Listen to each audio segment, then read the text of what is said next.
Boa tarde a todos. Em nome do Dinheiro Vivo e do Global Media Group, é um prazer estar aqui convosco. Creio que será esta uma conversa muito enriquecedora e que vamos conhecer um pouco o Living Lab e os projetos que apoiam esta ideia de sustentabilidade, este projeto de sustentabilidade que foi criado e que eu penso que desde o início que o projeto do Hub Criativo foi desenhado e que se pensou logo na questão da sustentabilidade, uma questão muito emergente e urgente nos tempos que correm, e é sobre isso que vamos falar.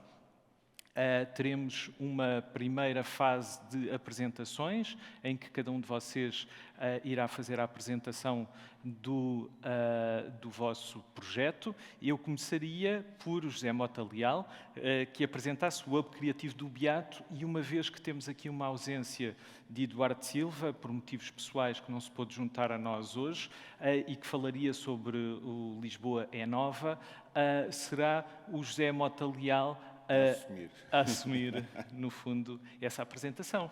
Muito bem. Muito obrigado.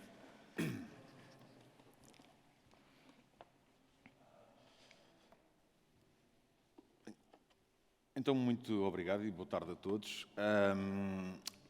O meu papel era então um pouco mais complexo, porque tenho que fazer não uma, mas duas apresentações, e o que eu queria falar um pouco era, num primeiro momento, explicar telegraficamente o que é o Hub Criativo do Beato e porque é que este projeto foi criado, de que forma que foi criado, e depois falar também então de um segundo, diria, subprojeto, que é o Hub Criativo do Beato Living Lab.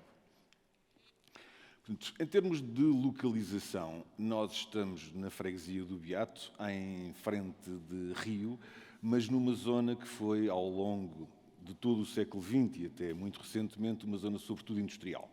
Uma zona conhecida por grandes espaços industriais e por grandes armazéns, mas de onde a generalidade dessas atividades industriais foram gradualmente saindo, e aqui estava uma zona muito pouco habitada, muito deprimida social e economicamente. Estamos, contudo, no centro da cidade, apesar de não termos essa percepção muitas vezes. Nós estamos a 10 minutos da Praça do Comércio e a 10 minutos do Parque das Nações. E havia então uma intenção por parte do município, quando decidiu avançar com este projeto, em trazer para esta zona da cidade, e nesta zona da cidade eu diria entre Santa Apolónia e o Parque das Nações, um projeto que de alguma forma pudesse ajudar a acelerar o processo de transformação que se pretendia, sendo que esta é provavelmente a última grande zona da cidade para onde ela ainda pode crescer. E portanto havia de facto essa intenção. Mas havia uma segunda intenção, talvez mais relevante e que justificou a presença e a participação da Startup Lisboa em todo este processo, e que era de que este projeto pudesse contribuir para uma estratégia mais alargada que a cidade e o país já vêm entendendo desde há bastante tempo, que esteve na gênese da própria criação da Startup Lisboa, que é tornar-nos cada vez mais percepcionados como uma cidade tecnológica, empreendedora, criativa, multicultural e aberta. E, portanto, era esta um bocadinho a ambição de partida que nos foi transmitida e que não era, digamos, pouco ambiciosa. E então a primeira que nos pediram num primeiro momento foi que desenvolvêssemos um conceito, e o conceito pretendia fundamentalmente definir para que é que este conjunto de edifícios deveria ser utilizado. Foi esse o primeiro trabalho que fizemos. Googlámos bastante, falámos com muita gente, visitámos alguns projetos, ícones em várias geografias no mundo do empreendedorismo e da tecnologia, e então apresentámos um projeto em torno daquilo que nós definimos como 4 eixos estratégicos. Um primeiro eixo, promoção do empreendedorismo. E aqui, em concreto, o que queríamos era atrair para usar estes edifícios espaços de incubação, programas de aceleração, investidores, Fab Labs, co-living, um bocadinho todo o jargão, mas com um modelo de tentarmos dar maior dimensão e maior relevância ao ecossistema empreendedor da cidade, não deslocalizando o que já existe na cidade, mas trazendo novos players, novos projetos que no final do dia permitissem que mais startups pudessem crescer, nascer, crescer e desenvolver-se a partir de Lisboa. A um segundo eixo chamamos inovação e conhecimento. E aqui falamos de espaços de inovação aberta, de unidades de investigação e desenvolvimento mais corporate, de spin-offs de universidades, deste tipo de projetos. A um terceiro eixo, à falta de melhor expressão, chamamos de Scale-ups and Global Companies, e aqui estamos a falar de atrair algumas empresas reconhecidas com marca que, pela sua presença, pudessem ajudar a que o projeto como um todo fosse percepcionado como um espaço de inovação e de tecnologia. Mas queríamos também que este espaço não se transformasse num centro de escritórios. Queríamos que este espaço se transformasse numa comunidade.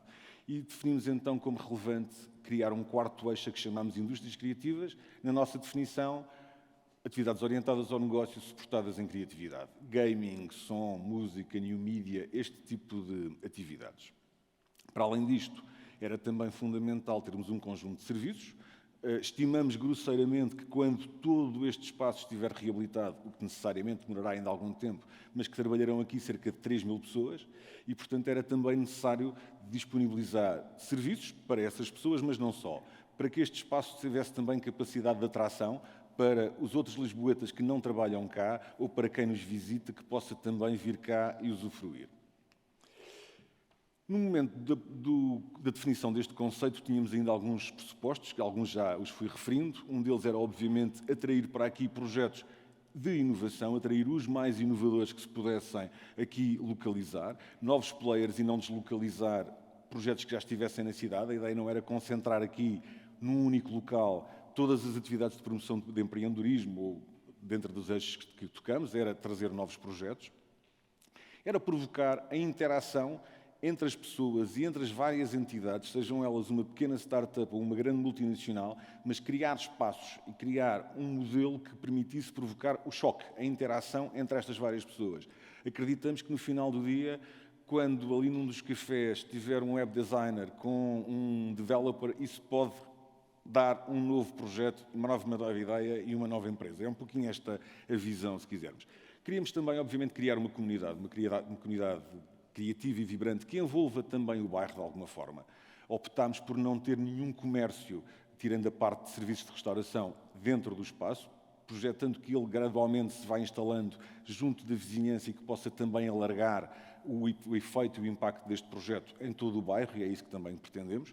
No fim do dia, queremos acrescentar valor à cidade com este projeto.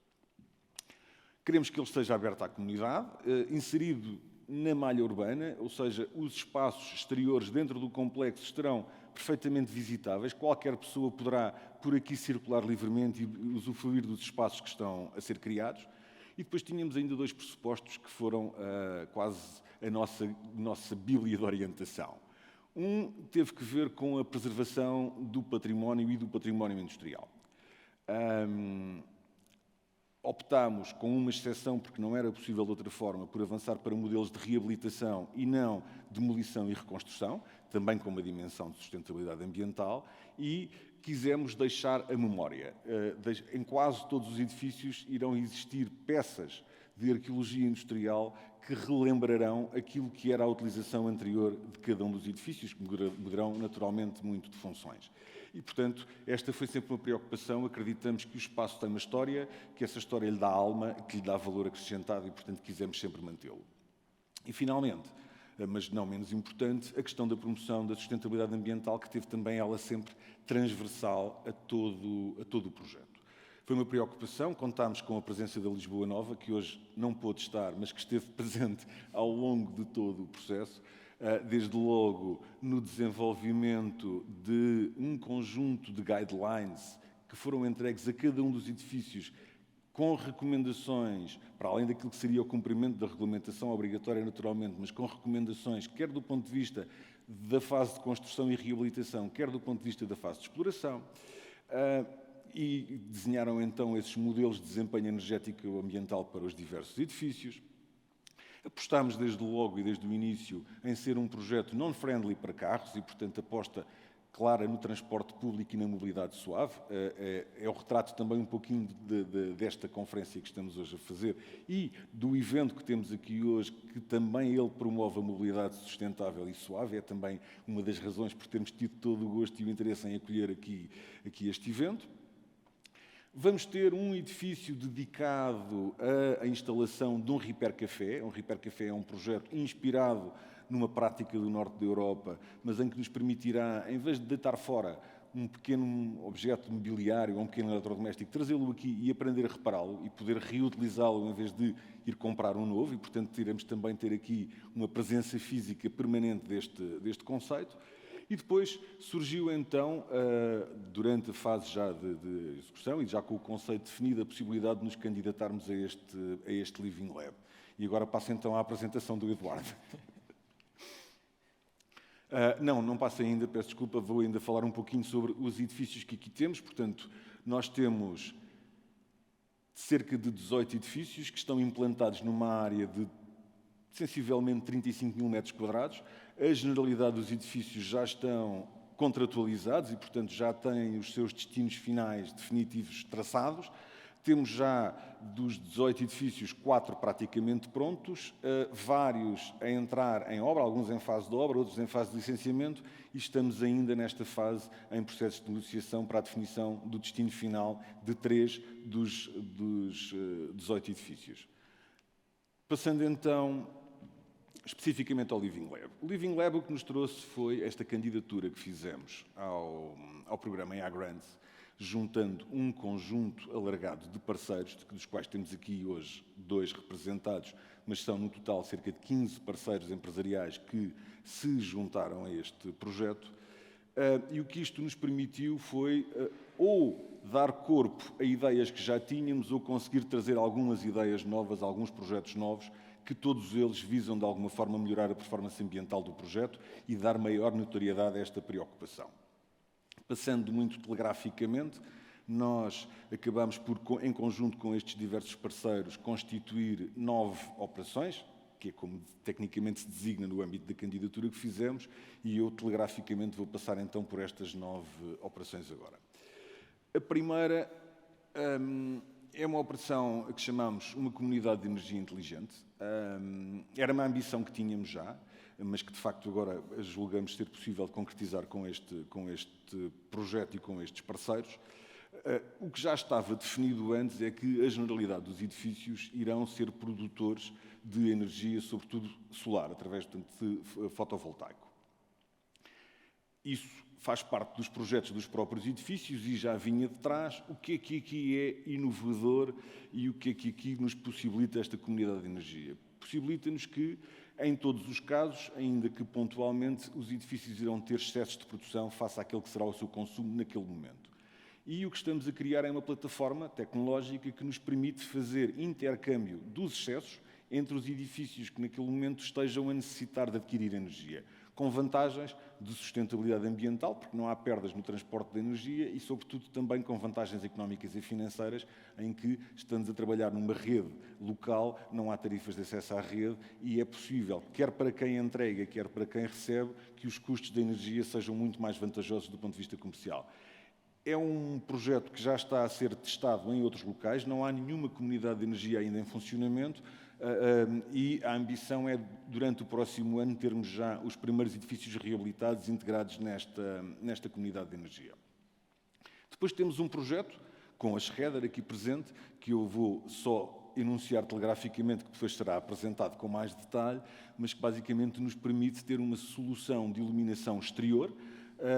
O exterior e não público tem aqui alguma relevância, porque este espaço, sendo um espaço exterior, não é tecnicamente espaço público e isso permite-nos fazer um conjunto de testes. Essa é a missão do laboratório, ou seja, é ter aqui um espaço onde se pode testar, prototipar, desenvolver e avaliar, e se as soluções que aqui são testadas forem adequadas e funcionarem, no final da avaliação elas poderão ser replicadas, seja no resto da cidade, seja em outros sítios. O que temos aqui com a Schroeder, que foi um parceiro que muito rapidamente se associou a esta intenção. A Schroeder tem em Lisboa, ou em Portugal, muito próximo de Lisboa, o seu laboratório de investigação e desenvolvimento, e foi também por esta razão que lhes lançámos o desafio, e o que nos vão aqui disponibilizar é a solução tecnologicamente mais avançada que dispõem na gestão da iluminação exterior. Também com a Schroeder vamos ter uma operação, utilizando os mesmos equipamentos, mas utilizando postes de iluminação, se me permitem o plebeísmo, para instalar um conjunto de sensores e um conjunto de equipamentos que nos vão permitir depois ter um conjunto de informação e de dados de gestão que podem ser utilizados, quer na gestão, quer para outro tipo de projetos que possam ser feitos com base nesses dados. Vamos ter também um projeto ligado à agricultura urbana, num terraço do maior edifício que temos, é o edifício que contratualizamos com a Factory, que é um edifício que dá aqui para a Avenida Infante Dom Henrique, vai ter um terraço simpático, com cerca de 2.000 metros quadrados, e iremos utilizar cerca de 600 metros quadrados desse espaço para instalar uma horta com 3 áreas. Numa parte dessa horta, a praça, que é a área de restauração de maior dimensão aqui dentro, irá produzir aromáticas para consumo e venda. O grupo Superboc, através de uma empresa que vai criar aqui, vai instalar aqui uma fábrica de cerveja artesanal, vai produzir o lúpulo necessário à produção dessa cerveja também nesta horta. E, portanto, aqui mesmo na evidente quilómetro zero, em termos de metodologia ambiental. E, finalmente, vamos ter uma parte da horta que vai ser disponibilizada aos vizinhos, seja às pessoas que vão trabalhar aqui, que podem lá ter o seu pequeno talhão, seja às pessoas que, vivendo aqui na proximidade, se candidatem e possam também ter ali um pequeno espaço para cultivarem aquilo que bem entenderem. Temos depois também um outro projeto aqui mais centrado na área da mobilidade, que fizemos com a Carris aqui presente e com a Prio, e que permite ter aqui um modelo de educação e sensibilização para a economia circular. Estamos a trabalhar com um conjunto de escolas a recolher óleos alimentares usados, óleos esses que são transformados em combustível que depois será utilizado por uma carreira da Carris. O João explicará melhor a que utilizará aqui na zona. Temos também um trabalho que está a ser feito na área do mapeamento do sistema alimentar e com a avaliação do impacto daquilo que é a alimentação que entra aos produtos, os ingredientes e depois o que é tratado e o que é depois resulta em resíduo, para também ter aqui um piloto de medição deste tipo de impactos que depois também poderá dar resultados de avaliação para expandir para o resto da cidade.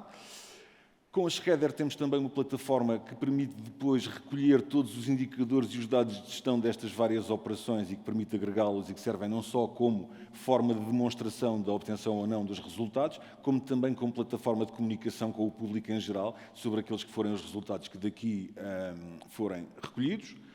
Com os dados que vão sendo recolhidos e ainda com outros dados que estão a ser recolhidos permanentemente na cidade, vamos depois utilizar 2 projetos. Um é um conjunto de desafios que vão ser enviados à Academia com um prémio para que a Academia, a partir desses dados, proponha novas ideias e novas soluções, e um programa de aceleração mais destinado ao mundo do empreendedorismo e a startups que estamos também agora a desenhar. E não sei se ultrapassei muito o tempo que me estava destinado ou se consegui ser razoavelmente disciplinado, mas passava então e terminava aqui por agora. Obrigado. Muito obrigado, José Mota Leal. João Vieira irá agora apresentar o projeto da Carris.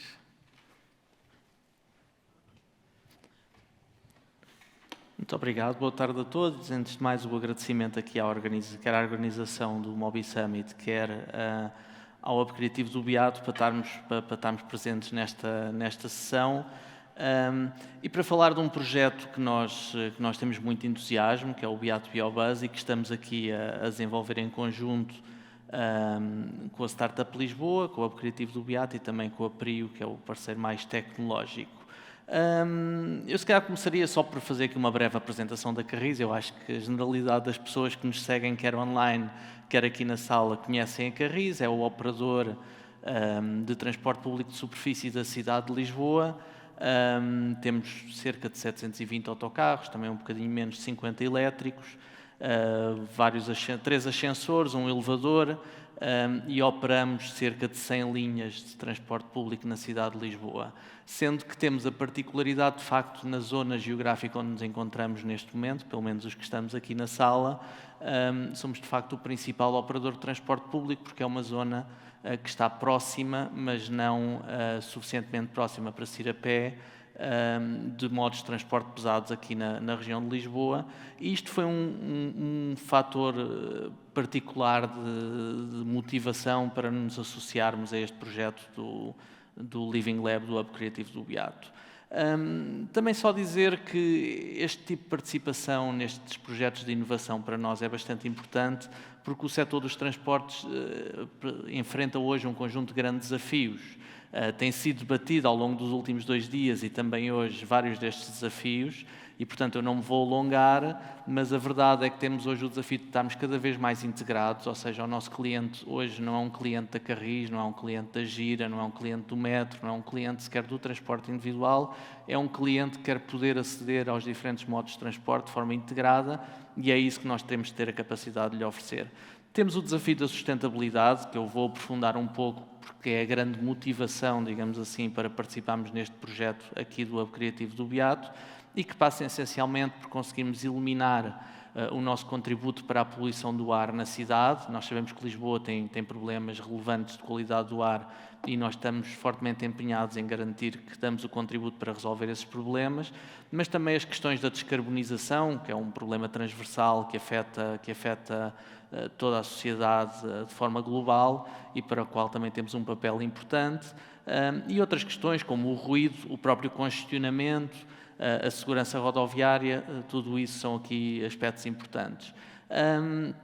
Também gostava de referir aqui, só muito rapidamente, o tema da digitalização, porque a digitalização é aqui um fator horizontal a todos os desafios que nós integramos, porque eles trazem-nos novas oportunidades, novas formas de estar junto dos nossos clientes, comunicar com os nossos clientes, novas formas de gerir o nosso serviço e a nossa atividade, mas também traz grandes desafios, porque cria novas expectativas, cria novas ofertas no mercado e, portanto, nessa perspectiva, traz um conjunto de desafios a uma entidade como é a Carris. Se calhar eu não iria entrar aqui muito em detalhe na descrição da operação do Beato Biobus, porque o José Mota Leal já referiu. Aquilo que eu gostava de dizer, e quando ouvi a sua apresentação, é que, de facto, quando nós tomámos conhecimento que ia ser montado um Living Lab do EA Grants em Lisboa, a Carris desde logo teve muita vontade em participar, porque o EA Grants é de facto um financiamento que tem vindo a potenciar projetos muito diversos e muito interessantes por todo o território nacional. Mas, para além disso, eu acho que nós conseguimos escolher um projeto que está muito dentro do espírito do Hub Criativo do Beato, porque é um projeto de inovação, ou seja, é um projeto que visa utilizar uma nova tecnologia ou uma tecnologia que não tem sido utilizada com este fim até agora, nomeadamente os óleos alimentares usados como fonte de energia de um gasóleo que pode ser usado num autocarro a gasóleo perfeitamente normal, ou seja, não requer uma alteração da tecnologia base, é apenas uma alteração do combustível. Portanto, é um projeto de inovação que, deste ponto de vista tecnológico, tem alguns desafios, mas que não é uma alteração tecnológica profunda. Mas, para além de ser um projeto de inovação, é um projeto muito aberto à comunidade, tal como o Hub Criativo do Beato. E, portanto, é um projeto que procurou envolver a comunidade local, a comunidade das freguesias de Marvila e do Beato, mas também pode envolver toda a comunidade da cidade de Lisboa, para promover a própria recolha dos óleos alimentares usados.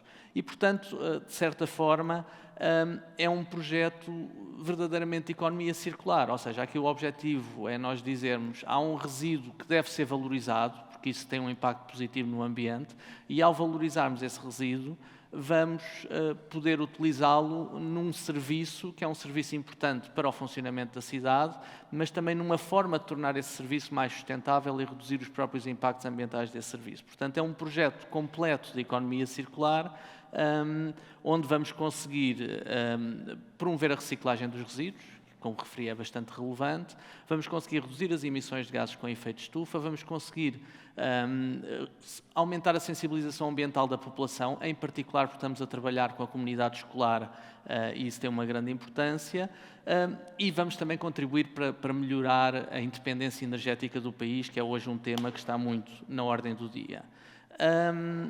Também gostava só de partilhar aqui algumas das metas do projeto. Pronto, não vos queria amassar aqui excessivamente com números, mas a ideia é trabalharmos aqui uma linha de autocarros.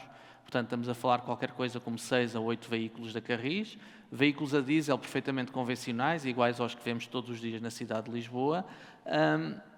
Vamos promover uma recolha de óleos alimentares usados em escolas e empresas, portanto, vamos envolver mais de 10 escolas, estamos neste momento a envolver 10 escolas e vamos também trabalhar com algumas empresas parceiras do projeto, com o objetivo de recolher cerca de 40 mil litros de óleo alimentar usado, e com este projeto como um todo esperamos conseguir reduzir as emissões de CO2 do serviço da Carris em mais de 1000 toneladas de CO2 equivalente, e sensibilizar a população, como eu referi, um pilar essencial deste projeto, envolvendo mais de 3 mil alunos. Aqui, em termos daquilo que são os próximos passos desta operação, de forma já muito imediata, nós já começámos a trabalhar com as escolas, portanto, há um conjunto de escolas que começou a fazer esta recolha e, portanto, queremos reconhecer esse esforço, portanto, vamos premiar, digamos assim, as escolas que tiveram conseguiram recolher uma maior quantidade de óleos alimentares usados e estamos a preparar a operação da carreira. Portanto, esperamos muito brevemente, também há de ir de mãos dadas, digamos assim, com a própria implantação do Hub Criativo do Beato, mas estamos a trabalhar no sentido de muito rapidamente termos a carreira do Beato Biobus a funcionar e nessa altura lançaremos também aqui uma campanha de comunicação cuja ideia-chave, lá está a circularidade do projeto, é a comunicação através da própria carreira de autocarros, através da decoração dos veículos, que é algo que toda a gente pode ver, ser um fator de motivação depois para acelerar a recolha dos óleos e, portanto, para motivar ainda mais a população a fazer essa recolha. E, finalmente, estamos a apontar para realizar, depois da operação, ou durante a operação, realizar aqui um estudo comparativo que nos permita perceber exatamente qual é que é o desempenho ambiental e energético das diferentes tecnologias que a Carris tem hoje em funcionamento, porque nós já hoje temos pelo menos 3 grandes tipos de autocarros em circulação. Temos autocarros elétricos, os autocarros a gás natural e os autocarros a gasóleo, todos eles com vantagens e desvantagens do ponto de vista energético e ambiental. Vamos passar a ter também os autocarros com o biodiesel e, portanto, fazer um estudo comparativo que nos permita até perceber como é que podemos beneficiar desta diversidade tecnológica para melhorar o nosso desempenho ambiental global. E pronto, eu ficava por aqui e devolvi então a palavra ao Bruno. Muito obrigado, José Vieira. Pedi agora ao Filipe Caroço, que em nome da Schrader, que apresentasse o projeto. Bom, antes de mais, boa tarde a todos. Queria agradecer ao Hub Criativo do Beato a oportunidade que nos deu para estarmos aqui presentes e também à Mobi Web Summit por estar aqui, por nos possibilitar a presença. Bom, eu vou falar um bocadinho da participação que foi a participação da Schrader aqui neste projeto. Nós, desde o início, procurámos estar envolvidos no projeto, com os arquitetos, com a equipa projetista que esteve por trás da concepção de todo este conceito do ponto de vista de engenharia e logo na altura tentámos desenvolver uma solução que fosse o mais eficiente do ponto de vista energético possível, porque sabíamos que isso seria algo extremamente importante. Com o desenrolar do projeto apareceram outros desafios e que nós respondemos a esses desafios e foram desafios relacionados com a sensorização, o carregamento e inclusivamente com a implementação de uma plataforma que pode vir a albergar outros sensores de outras empresas, de outras realidades e, portanto, será uma plataforma agregadora de informação. Em termos de oferta, a Schrader, portanto, é uma empresa de iluminação que tem, digamos, neste momento, 3 áreas de atuação. Nós, para além de fornecermos as luminárias, as colunas de iluminação, também, neste momento, fornecemos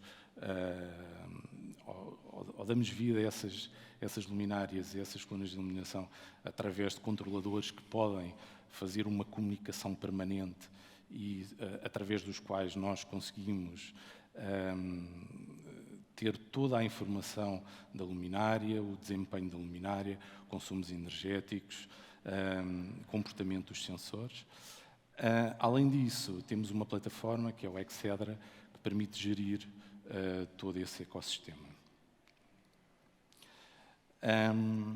Portanto, falando mais em concreto do Hub Criativo do Beato, nós temos instalados 84 pontos de luz, todos eles instalados com controladores, e através desses controladores nós conseguimos entrar dentro das luminárias e saber exatamente qual é o desempenho que elas estão a ter, regulá-las, conseguimos programá-las para, por exemplo, termos vários perfis de intensidade de luz durante a noite.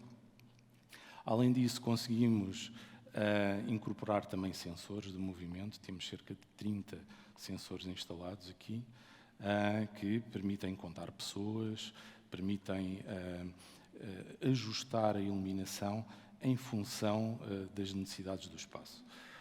Além disso, conseguimos saber se existe algum problema com a instalação, se temos, por exemplo, alguma luminária que tenha algum problema técnico e, portanto, todo esse feedback nós conseguimos saber através dessa plataforma. Conseguimos saber e georreferenciar todas as luminárias, saber exatamente onde elas estão, saber qual é o seu desempenho. E, além disso, temos um sistema que é completamente aberto, ou seja, a Schroeder procura utilizar tecnologia que permita incorporar a tecnologia de outros parceiros, de outras empresas, e que possamos agregar toda essa informação dentro da plataforma que, neste momento, é utilizada pelo Hub Criativo do Beato. Bom, em termos de conceito, portanto, o sistema Owlet, que é o sistema que permite interligar e fazer com que todas as luminárias que nós temos instaladas com esse sistema comuniquem. Portanto, é um sistema que, para além da georreferenciação, permite também que exista comunicação entre as luminárias e, além disso, das luminárias para a cloud e portanto, para o sistema Excedra. O sistema Excedra faz toda essa gestão e permite incorporar todo o tipo de sensores, todo o tipo de aplicações que nós possamos querer.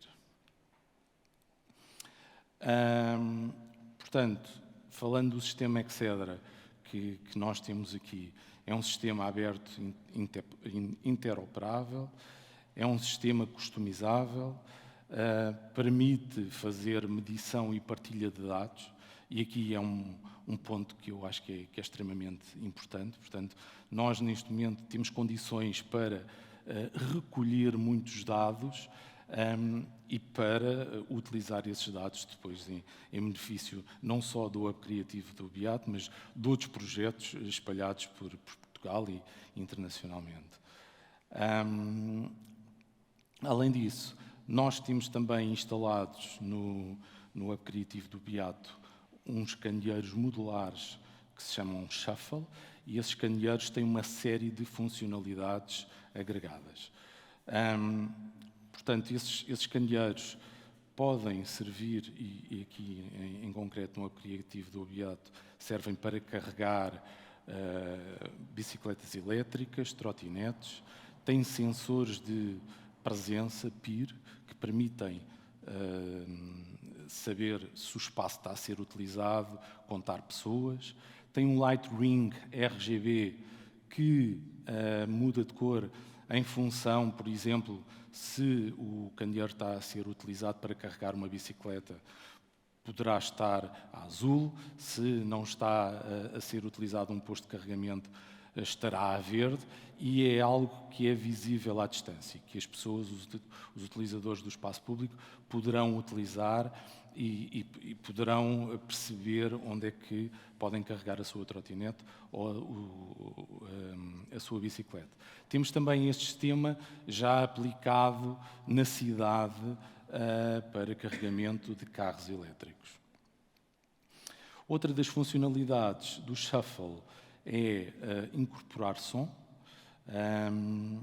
incorporar sensores ambientais que permitem avaliar a qualidade do ar e outros parâmetros, e, além disso, é também uma estrutura que já está preparada no futuro para podermos acrescentar mais funcionalidades. E, portanto, nós deixamos, digamos, espaço para, no futuro, podermos, digamos, expandir a capacidade de recolher dados, de fazer outras aplicações, e, portanto, isso está previsto no Shuffle.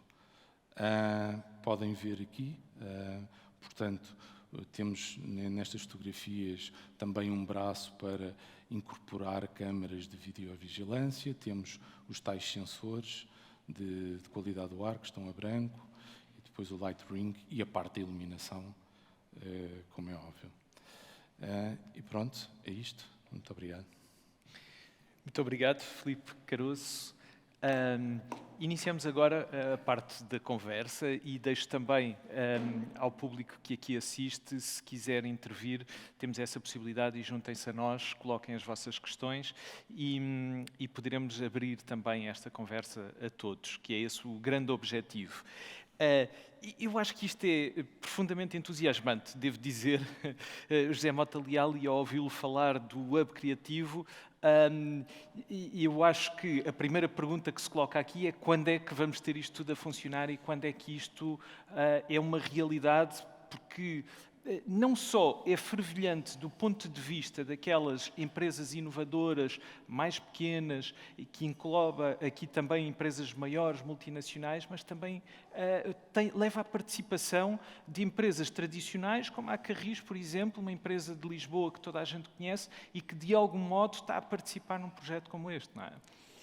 Essa é a pergunta que provavelmente já mais vezes me fizeram e para a qual eu tenho uma resposta que não é propriamente fantástica. A resposta objetiva é não sei.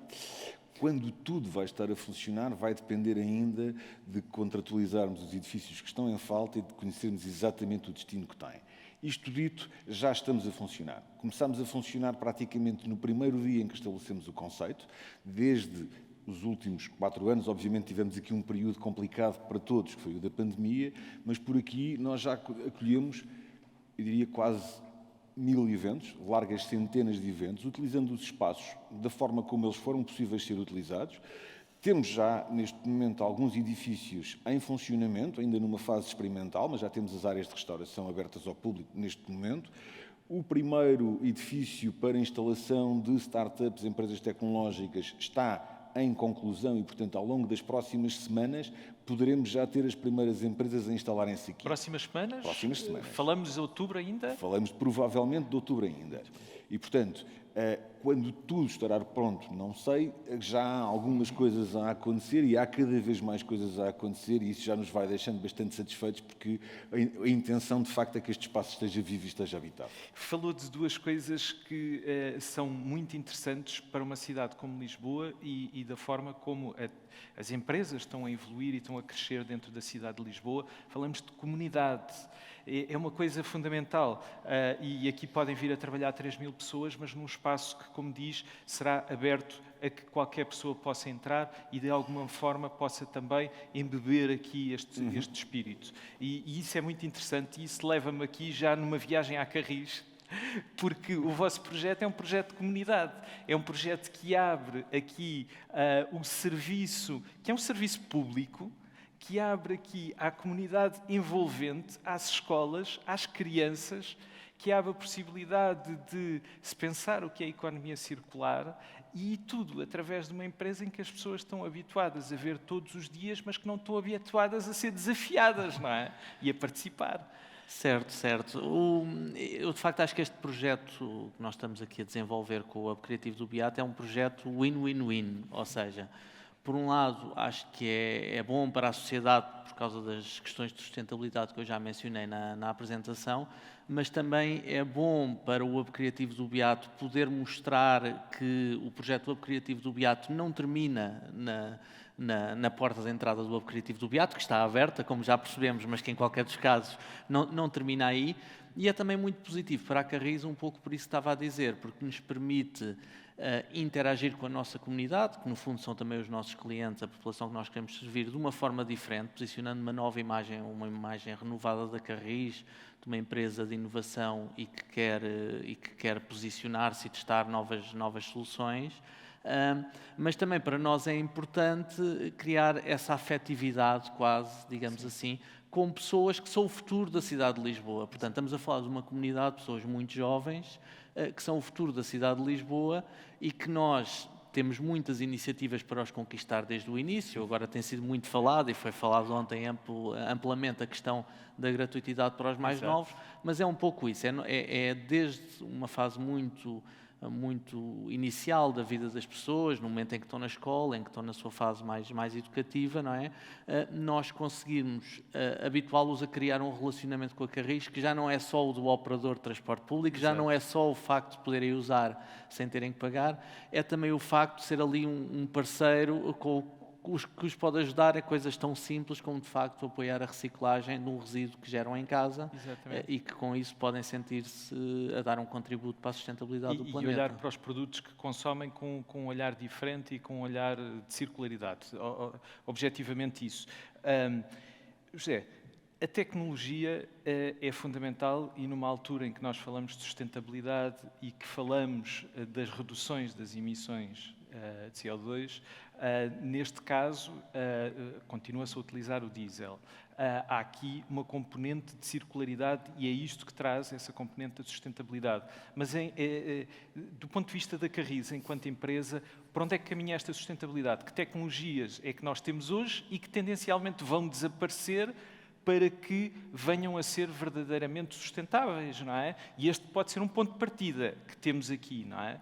Sim, eu acho que aí há duas perspectivas. Há uma perspectiva de longo prazo, que eu acho que neste momento, felizmente, já não há discussão. Temos que caminhar para o zero e, portanto, esse é o destino final e temos que ir empreendendo todos os passos no sentido de chegar até ele. E, portanto, nós na Carris estamos crescentemente a renovar a nossa frota com veículos que nos permitam ter zero emissões no longo prazo. Agora, a verdade é que, como eu referi, nós temos 720 autocarros e muitos destes 720 autocarros não estão ainda próximos do seu fim de vida e, portanto, temos que encontrar soluções para os continuar a utilizar, conciliando isso com os objetivos de proteção do ambiente.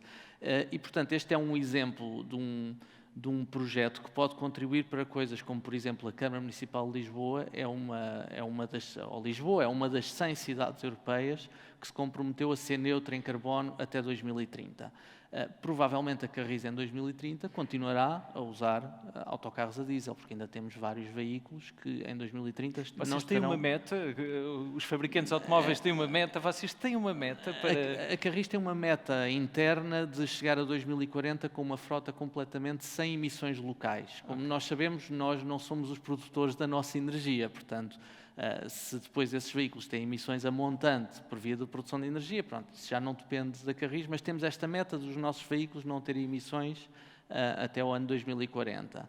Agora, entretanto, este tipo de projetos, como é este projeto do Beato Biobus, permitem-nos obter reduções mais imediatas, ou seja, permite-nos pelo menos começar a identificar tecnologias que podemos usar para atingir a tal neutralidade carbónica mais cedo do que atingiremos, de facto, não termos nenhum veículo que tenha emissões locais. Exato. O Living Lab, para isso, é a experimentação.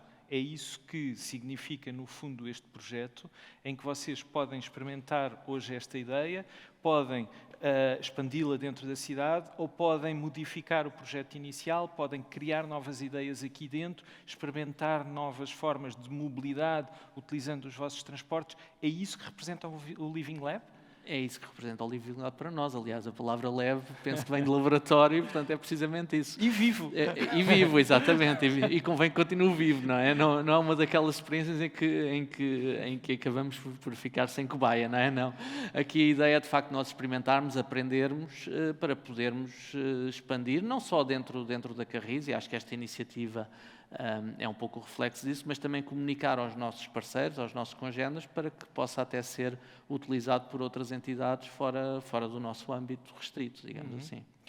Filipe, fala-se e passamos agora aqui para um outro tema que é o da iluminação, mas tudo tem a ver com a sustentabilidade e, neste caso, tem a ver com a inteligência do sistema que é aplicado.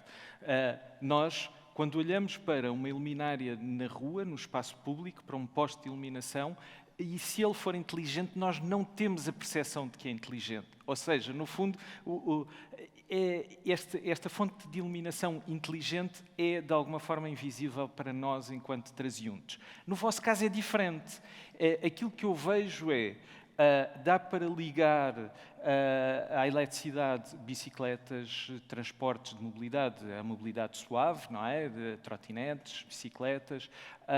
Tem incorporação, e a olhar para este shuffle que estava desmontado naquelas imagens, mas que se vê lá fora e que é impressionante, e que ainda por cima tem espaço para acrescentar módulos que vão evoluir, aquilo que eu pergunto também é: que consciência é que as pessoas têm dessa inteligência que hoje já se pode trazer para a iluminação pública e que aqui está com aquilo que é o vosso produto premium, não é?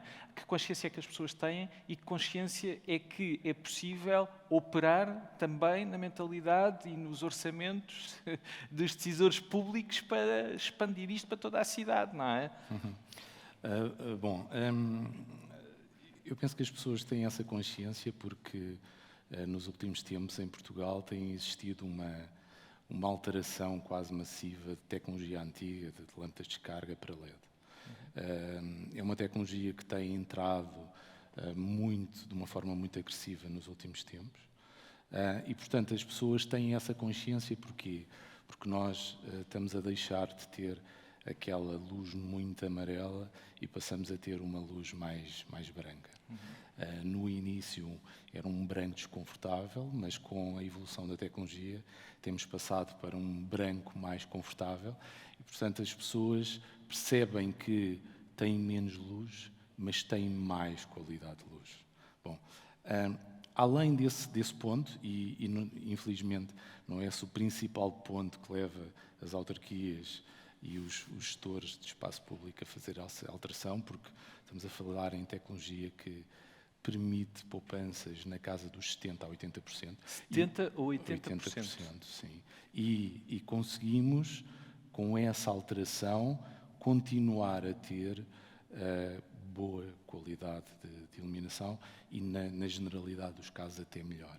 Ou seja, não há prejuízo nenhum para nós enquanto utilizadores? Não. E há um benefício de uma poupança energética que tem custos que são muito elevados. Então, agora, quando falamos das questões da energia, é uma questão muito preocupante nesta altura, não é? E que é preciso olhar, e é preciso, aliás, medidas e recomendações do Governo, até têm a ver no sentido da iluminação, por causa desta poupança energética que é urgente. É preciso também criar essa mentalidade de que é preciso poupar e que há sistemas inteligentes para poupar, não é? Exatamente. E penso que aqui o grande desafio é este.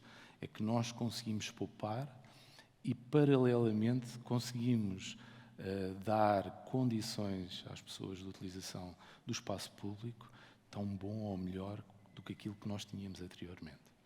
Portanto, porque é assim, nós poderíamos poupar 100% e durante o tempo da Troika até existiram programas nesse sentido, que foi apagar pura e simplesmente as luminárias.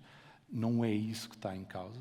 O que nós temos, e a tecnologia neste momento que está disponível, permite grandes poupanças e, paralelamente, ter qualidade naquilo que nós estamos a fazer. Este diria que é a base da nossa empresa e a base da nossa atuação. No entanto, as pessoas começam também a sentir alguns benefícios de toda esta tecnologia que nós começamos a colocar nas nossas luminárias e nas nossas colunas. E porquê? Porque todas elas estão conectadas neste momento e qualquer projeto neste momento que nós façamos relativamente inovador leva sempre um sistema de telegestão. E porque esse sistema de telegestão vai permitir uma série de funcionalidades e uma série de benefícios para o utilizador que ele vai sentir a curto e médio prazo. Os sistemas que nós temos neste momento, para além do apoio à mobilidade, seja através do carregamento das bicicletas ou através de carregamento de carros elétricos, está neste momento numa fase, e aqui o hub criativo do Beato é extremamente importante, está numa fase de desenvolver outros conceitos e outras aplicações que no futuro podem ser quase, digamos que, banais. Sim. Sejam elas através da iluminação, sabermos quantos lugares de estacionamento temos disponíveis. Nós temos o Waze, toda a gente utiliza o Waze ou o Google Maps, mas não sabemos quantos lugares temos naquela rua. Nós, neste momento, temos tecnologia que sabe exatamente quantos lugares estão disponíveis. Temos a questão de mapas de qualidade do ar que podem ser feitos, porque, ao fim e ao cabo, a iluminação pública está em todo lado na cidade e, portanto, podemos fazer isso. Temos projetos também em curso de controlo da rega dos jardins, através da iluminação. Contagem de pessoas, contagem de carros. Portanto, ou seja, há aqui uma série de benefícios que no curto e médio prazo vão começar a ser sentidos por todos. Isso, podemos considerar que este espaço é uma espécie de microcidade, ok? Sim. Vocês fazem aqui uma experiência com a utilização destes equipamentos que têm telecontrolo, telegestão, que, no fundo, que vos dá o registro de uma série de dados que podem ser analisados e interpretados e depois, de acordo com essa análise e interpretação, e aí entra o Living Lab, vocês fazem as alterações que são necessárias, desenvolvem ou novo produto ou novas alterações ao produto. Como é que isso funciona, no fundo, neste pequeno ecossistema que foi aqui criado? Sim, nós neste momento estamos numa fase em que temos uma capacidade quase ilimitada de recolha de dados e de ter todos esses dados para poderem ser tratados e poderem servir de base à criação desses benefícios para todos. Sim. Pronto. Eu penso que o próximo passo vai ser, digamos, uma utilização mais sistemática dessa informação e, como nós temos um sistema completamente aberto, vamos disponibilizar seguramente esses dados para outras empresas que os queiram utilizar para desenvolver os tais benefícios para todos. Porque esse, do meu ponto de vista e do ponto de vista da Schroeder, é o ponto principal de tudo isto. Claro. É que os utilizadores de espaço público, os cidadãos, possam utilizar informação, possam utilizar todos estes dados para ter benefícios. Claro, claro. Uma das questões também que pode ser e que é emergente e que é preocupante muitas vezes é a questão do tratamento de dados e a recolha dos dados. Vocês utilizam câmaras, utilizam outras formas de recolher dados. Tudo isso é naturalmente... Tudo respeita todas as regras que estão quer seja aqui, quer seja num espaço público qualquer, exatamente. Não é? Inclusivamente nós temos os nossos shuffles preparados para incorporarem câmaras que a Câmara Municipal de Lisboa nos vai dar para serem incorporadas e, portanto, depois é óbvio que essas imagens não vão ser... nós não temos acesso a essas imagens, só a Câmara, com o sistema que tem de videovigilância, que vai ter acesso a essas informações. José Mota Leal, são 15 parceiros, além destes 2 parceiros que aqui temos, são 15 parceiros. Haverá espaço para mais? O que é que vocês perspectivam? O que é que vai acontecer? Este conjunto de parceiros foi desafiado para esta candidatura específica e para este projeto específico que acabou por ter a designação de Living Lab. A nossa ambição é que o Hub possa ser um Living Lab muito para lá de términos desta candidatura, deste conjunto de operações que estão aqui em execução.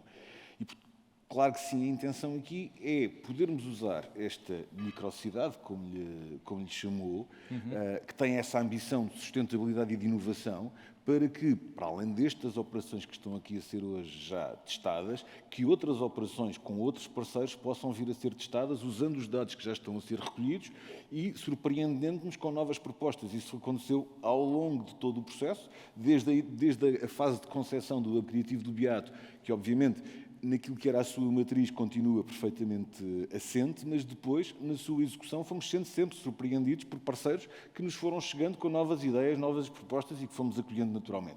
Essa é a ambição também do Living Lab, é não se esgotar ao final dos 3 anos da execução da candidatura, é constituir-se, quer com estes parceiros, quer com outros, que estas operações tenham seguimento e que outras operações se lhes possam acoplar. Sim. Vocês têm um objetivo de ser 100% sustentáveis energeticamente neste espaço? Não. Nós temos a capacidade... Apostamos na reabilitação dos edifícios, isso limita desde logo do ponto de vista tecnológico. Eu não sou um técnico especializado nessas matérias, mas obviamente apostamos muito, tanto quanto possível, no solar fotovoltaico, mas só por si isso não confere sustentabilidade total ao projeto.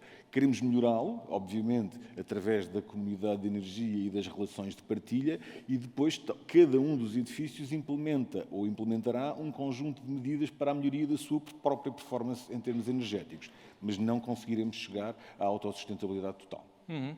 Queria fazer uma última pergunta, e estamos também a chegar ao fim do nosso tempo. Queria fazer uma última pergunta ao João Vieira e ao Filipe Caroço, que é: como é que vocês vão auscultar aquilo que as pessoas vos vão dizer? Ou seja, como é que vocês vão poder ouvir, já que este é um living lab e que as pessoas participam e que há uma participação ativa, nem que seja só, existe a recolha dos dados, mas existe também este espaço em comunidade. Como é que vão fazer essa auscultação e o que é que vão fazer com essa informação? Como é que devolvem depois às pessoas a resposta? Nós, neste caso deste projeto em particular, portanto, por ser um projeto financiado, ele tem uma metodologia que foi definida desde o início e que prevê precisamente uma fase de avaliação, onde se enquadra não só uma avaliação mais técnica, digamos assim, do desempenho energético e ambiental dos veículos e dos benefícios que se conseguiram atingir com a recolha dos óleos alimentares usados, mas também tem uma componente de avaliação acerca da parte de comunidade, ou seja, e portanto nós aí vamos de facto auscultar a população e tentar perceber como é que eles veem este projeto e como é que veem esta ideia de facto que eu acho que é uma ideia muito forte de poder haver um envolvimento entre o cliente de um serviço, como é o serviço de transporte público, e a própria forma e o próprio desempenho ambiental como esse serviço é proporcionado. E, portanto, vamos ter um procedimento que há de provavelmente envolver alguns questionários, há de provavelmente envolver alguns focus group, para permitir auscultar a população e perceber exatamente se conseguimos atingir esse objetivo de criar essa relação com o nosso cliente e com a comunidade envolvente. Sim. Ouvir a população, que é também a reação que as próprias escolas nos estão a dar. O envolvimento dos alunos, o envolvimento dos professores, que obviamente é daqui também que depende depois a parte de recolha do óleo, e essa adesão estamos a ter, e houve que neste momento já tem, não é? Já temos. Sim, neste momento já tem. Sim. É isso. Filipe. Acho que um ponto importante relativamente ao shuffle é termos uma métrica do número de carregamentos que vamos ter. E isso vai permitir avaliar também se os utilizadores utilizam o shuffle como ponto de carregamento, não o utilizam, e, portanto, nós conseguimos, através da nossa plataforma, saber com rigor quantas bicicletas foram carregadas, durante quanto tempo, e isso também pode avaliar aqui um bocadinho o sucesso ou insucesso do projeto. E outra forma, se me permite complementar, tem também que ver com uma das operações que eu referi muito telegraficamente e que tem que ver com o desafio que vamos lançar à Academia. Okay. E, portanto, será também a partir dos dados que estão a ser recolhidos, seja através dos equipamentos que estão instalados aqui no Hub, seja através de um conjunto, para além de todos estes que estão referidos, vai ser também instalada uma estação meteorológica de referência, vamos instalar aqui um conjunto de outros sensores dentro dos vários espaços do Hub, que permitirão produzir quantidades muito significativas de dados, que se juntam os dados que o LX Data Lab já tem, e, portanto, que já são recolhidos numa imensidão de pontos de recolha da própria cidade, utilizando esses dados para lançar desafios. Esses desafios estão a ser construídos neste momento, nomeadamente pela equipa da Lisboa Nova, mas também com os vários parceiros, e depois dessas respostas também poderemos ter uma forma muito direta de resposta da comunidade àquilo que são as oportunidades que depois tudo isto pode criar. Exatamente, por isso é o laboratório vivo que está em constante evolução, crescimento, tem vida própria, não é? Essa é a intenção. Muito obrigado a todos pela participação, foi um prazer falar convosco e conhecer os projetos e conhecer o que vai nascer aqui neste espaço que nós conhecemos da cidade de Lisboa, visto por fora como um espaço com muita história, mas que certamente aquilo que vai nascer aqui dentro fará também o seu percurso de história, aproveitando também a história que tem os edifícios. Muito obrigado a todos. Obrigado. Obrigado.